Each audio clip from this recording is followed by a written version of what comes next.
मैं रियाज Mohammad arms institute की कक्षा 8 की सोशल साइंस सामाजिक विज्ञान की ऑनलाइन क्लासेज में आपका स्वागत करता हूं। जैसा कि अपन दूसरा जो अध्याय पढ़ रहे हैं उसमें भूमि, मृदा, जल, प्राकृतिक वनस्पति और वन्य जीव संसाधन, तो इसके अंतर्गत अपन ने भूमि और मृदा के बारे में अपन पढ़ चुके हैं। आज अपन जल के बारे में पढ़ेंगे। तो जल एक क्या है? महत्वपूर्ण नवीनीकरण संसाधन है, नवीकरणीय। भूपृष्ठ का 3/4 भाग जल से ढका हुआ है। 3/4 3/4 भाग किसका है? जल का। ठीक है, इसलिए इसे जल ग्रह कहना उपयुक्त है। पृथ्वी को क्या कहा जाता है? जल ग्रह। जल ग्रह पृथ्वी। ठीक है,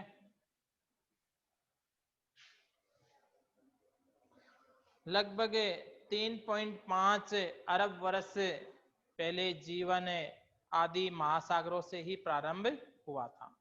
3.5 अरब वर्ष पहले, यानी जो जीवन है वह महासागरों से ही प्रारंभ हुआ। यद्यपि आज भी महासागर पृथ्वी की सतह के 2/3 भाग को ढके हुए हैं। विविध प्रकार के पौधों और जंतुओं को मदद करते हैं।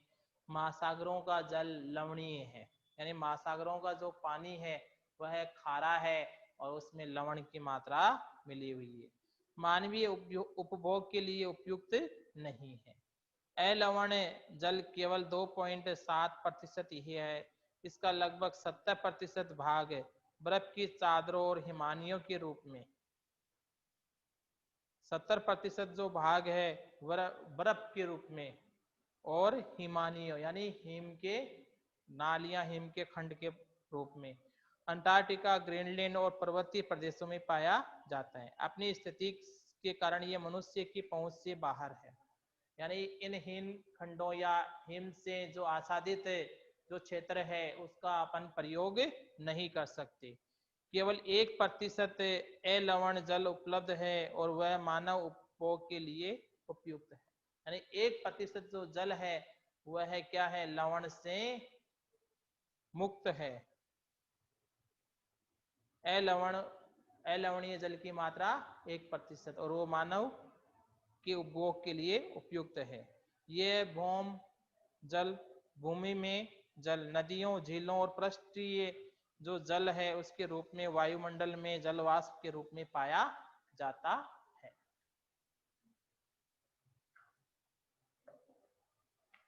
इसलिए अलवणीय जो जल है वो पृथ्वी का सबसे अधिक मूल्यवान पदार्थ है। अलवणीय जल, अलवणीय जल, अलवणीय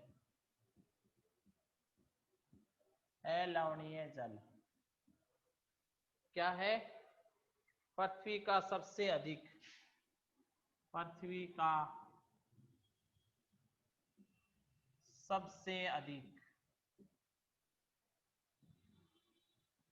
सबसे अधिक मूल्यवान, सबसे अधिक मूल्यवान पदार्थ है।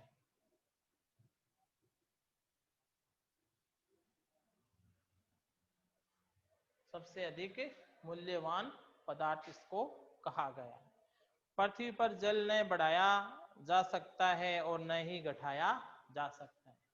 यानी जल को क्या किया जा सकता है? पृथ्वी पर न तो घटाया और न बढ़ाया।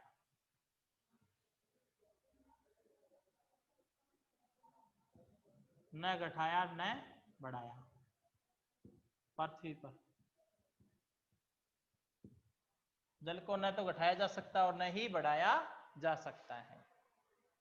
इसकी कुल मात्रा स्थिर रहती है। इसकी प्रचुरता में विविधता प्रतीत होती है क्योंकि ये वाष्पीकरण, वर्षण और वाह की प्रक्रियाओं द्वारा महासागरों, वायु, भूमि और पुनः महासागरों में चक्रण द्वारा निरंतर गतिशील है।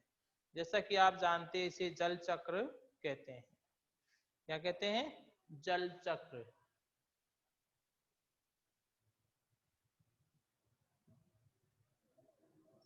मतलब महासागरों का जो पानी है, महासागरों का पानी वाष्प बन करके, वाष्प बन करके क्या बन जाता है उसका, बादल। बादल से क्या हो जाती है वर्षा पृथ्वी पर, और ये पानी फिर यहाँ चला जाता है महासागरों तक, नदियों के द्वारा। ये क्या कहलाता है, जलीय चक्र कहलाता है। महासागरों का पानी है वो वाष्प बन करके कहाँ चला जाता है, ठंडा हो जाता है वायुमंडल में जाकर के, और बादल बन जाता है, और बादल से क्या हो जाती है, वर्षा होती है, पृथ्वी पर आ जाता है, और ये पानी नदी नालों के द्वारा फिर महासागरों में चला जाता है, और फिर ये वाष्प बन करके फिर ये चक्कर क्या होता है, चलता ही रहता है। मनुष्य जल की बड़ी मात्रा का उपयोग न केवल पीने और धुलाई में ही करता है, वरन उत्पादन की प्रक्रिया में भी करता है। यानी मनुष्य केवल पानी का प्रयोग वो अपनी आवश्यकताओं के लिए ही पूरा नहीं करता है, बल्कि ये क्या करता है, उत्पादन में भी इसका प्रयोग करता है। जल कृषि उद्योग तथा बांधों के जलाशयों के माध्यम से विद्युत उत्पादन करने में भी प्रयोग किया जाता है। कि जल है वह कृषि उद्योगों और बांधों का जो जलाशय उसके द्वारा क्या किया जाता है, जल का प्रयोग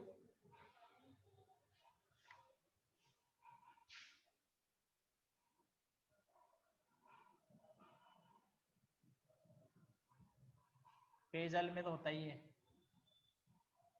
पेयजल, सिंचाई और उद्योग।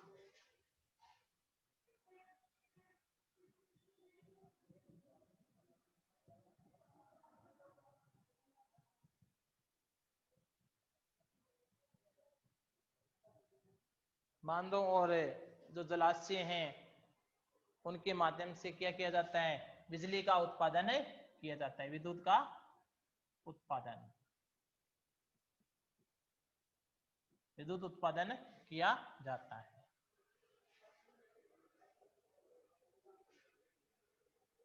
जल स्रोतों के सूखने अथवा जल प्रदूषण के कारण अलवणीय जल की आपूर्ति की कमी के मुख्य कारक है बढ़ती जनसंख्या, भोजन और नकदी फसलों की बढ़ती मांग, बढ़ता नगरीकरण और बेहतर होता जीवन स्तर है। जल स्रोत के सूखने, अब जल स्रोत है उसके सूखने के कारण, जल स्रोत सूखने व प्रदूषण के कारण, प्रदूषण के कारण क्या है, जनसंख्या वृद्धि। सबसे पहले जनसंख्या वृद्धि, दूसरा आपका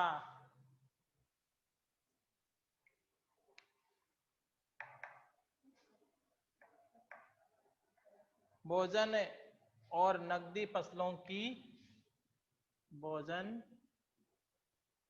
व नकदी फसलों की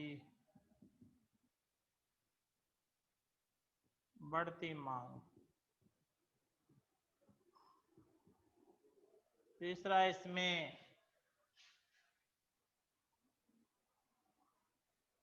नगरीकरण, बढ़ता नगरीकरण।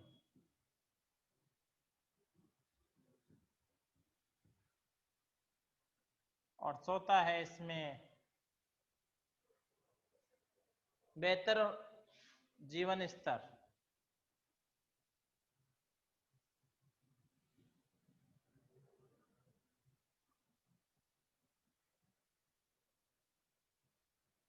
ये इसके कारण। कि जल है, जल का उपयोग अपन किन किन में कार्य में करते हैं, पीने के लिए करते हैं, सिंचाई के लिए करते हैं, उद्योगों में इसका प्रयोग किया जाता है, बांधों और जलाशयों में विद्युत उत्पादन किया जाता है। इसके अलावा अपन देखें तो आपका जो जल स्रोत सूखने और प्रदूषण के जो कारण हैं वो क्या क्या हो सकते हैं, तो इसमें पहला आपका है जनसंख्या वृद्धि। यानी जनसंख्या वृद्धि क्या होती जा रही है, दिन प्रतिदिन बढ़ती जा रही है, जिसके कारण पानी की जो उपभोग करने की जो मात्रा है वह बढ़ती जा रही है। यानी पानी की क्या है, अधिक से अधिक जनसंख्या को पानी की मांग क्या होती जा रही है, बढ़ती जा रही है, जिसके कारण जल का अधिक दोहन किया जा रहा है और जल स्रोत सूख रहे हैं और प्रदूषित होते जा रहे हैं। दूसरा अपन देखें तो भोजन और नकदी फसलों की बढ़ती मांग है। यानी सिंचाई के लिए वो क्या करते हैं, भोजन और नकदी जो फसलें हैं उनको बोने के लिए, उनको उगाने के लिए क्या करते हैं, ज्यादा से ज्यादा पानी या सिंचाई, पानी के द्वारा सिंचाई की जाती है, जिसके कारण भी जल स्रोत क्या होते जा रहे हैं, सूखते जा रहे हैं।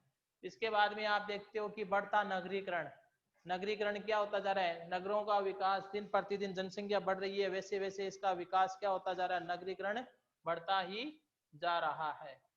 फलस्वरूप जल स्रोत है उनसे अधिक मात्रा में जल का दोहन किया जा रहा है, जल की मात्रा क्या होती जा रही है, जल स्रोतों में कम होती जा रही है। बेहतर जीवन स्तर या जीवन शैली के लिए लोग क्या करते हैं, अधिक से अधिक जल का दोहन करते हैं या जल को प्रदूषित कर देते हैं।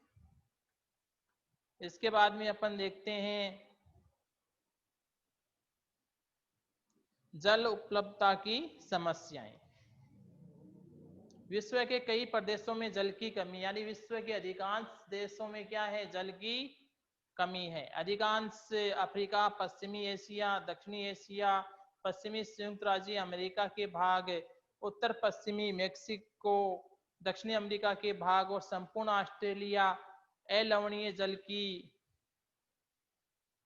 आपूर्ति की कमी का सामना कर रहे हैं। यानी ऑस्ट्रेलिया में भी क्या है, लवणीय जल अधिक है, अलवणीय जल की मात्रा क्या है, कम है।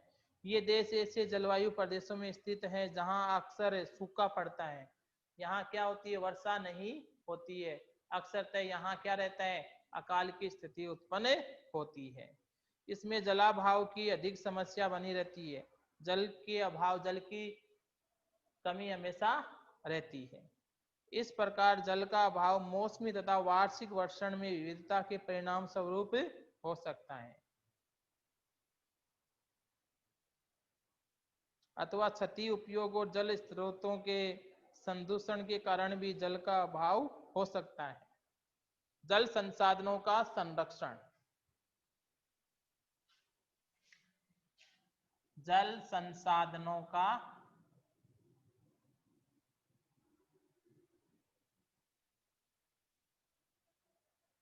संरक्षण, कि अपने जो जल संसाधन है उनका अपन संरक्षण किस प्रकार से कर सकते हैं।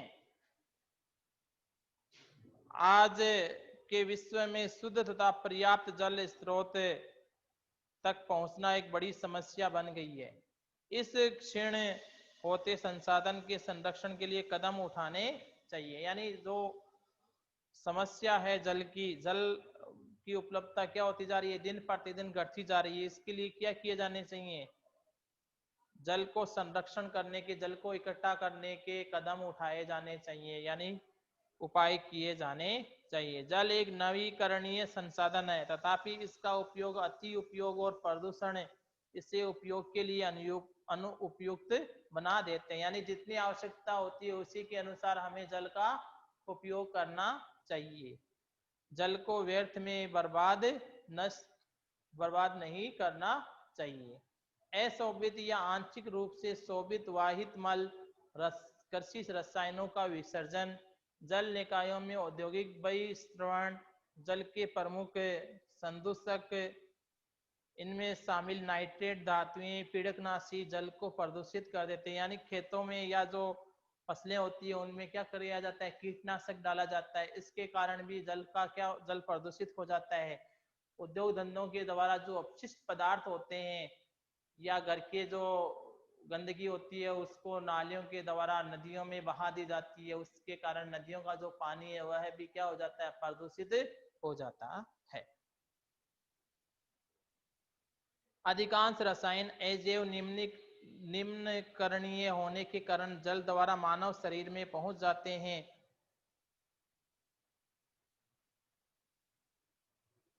इन प्रदूषकों को जल निकायों में छोड़ने से पूर्व बहिस्रावों की उपयुक्त विधि से शोभित करके जल प्रदूषण नियंत्रित किया जा सकता है।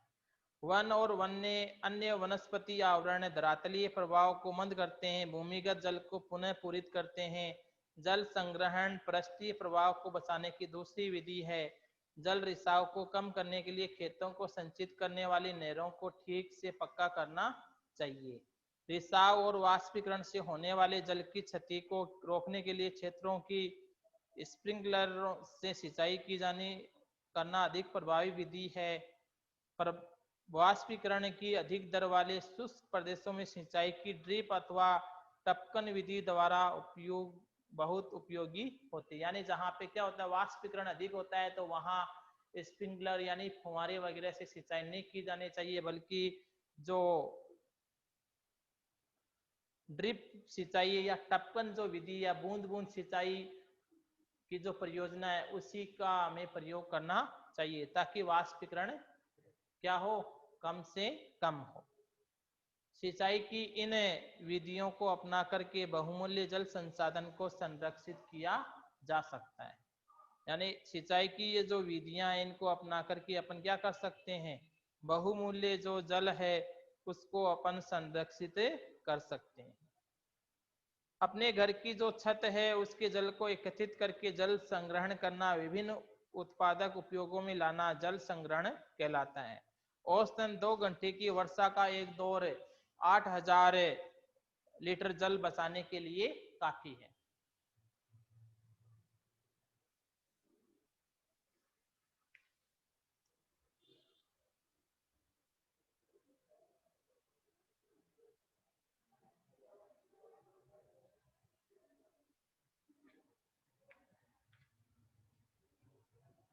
वर्षा का जो जल होता है, अपनी जो छत का जो छत पे जो पानी इकट्ठा होता है वर्षा का, उसको हमें क्या करना चाहिए, एकत्रित करना चाहिए, उसको इकट्ठा करना चाहिए, संग्रहण करना चाहिए और विभिन्न उत्पादक उपयोगों में लाना, यानी उसका उपयोग करना ही क्या कहलाता है, जल संरक्षण कहलाता है। औसतन 2 घंटे की वर्षा का एक दौर 8000 लीटर जल बचाने के लिए काफी, यानी 8000 लीटर पानी अपन बचा सकते हैं औसतन 2 घंटे की वर्षा के अंतर्गत। अब अपन देखते हैं कि जो क्रियाकलाप है उसके अंतर्गत औसतन एक भारतीय नागरिक प्रतिदिन 150 लीटर जल का उपयोग करता है। कितने लीटर का, 150 लीटर का। पीने के लिए वह 3 लीटर पानी का प्रयोग करता है। खाना पकाने के लिए 4 लीटर का, नहाने के लिए 20 लीटर, शौचालय के लिए 40 लीटर, कपड़े धोने के लिए 40 लीटर और बर्तन धोने के लिए 20 लीटर और बागवानी के लिए 23 लीटर। इस प्रकार से कुल मिलाकर के वह 150 लीटर जो जल है उसका प्रयोग करता है। क्या आप इस उपयोग को कम करने के तरीके सोच सकते हैं? बिल्कुल सोचे जा सकते हैं।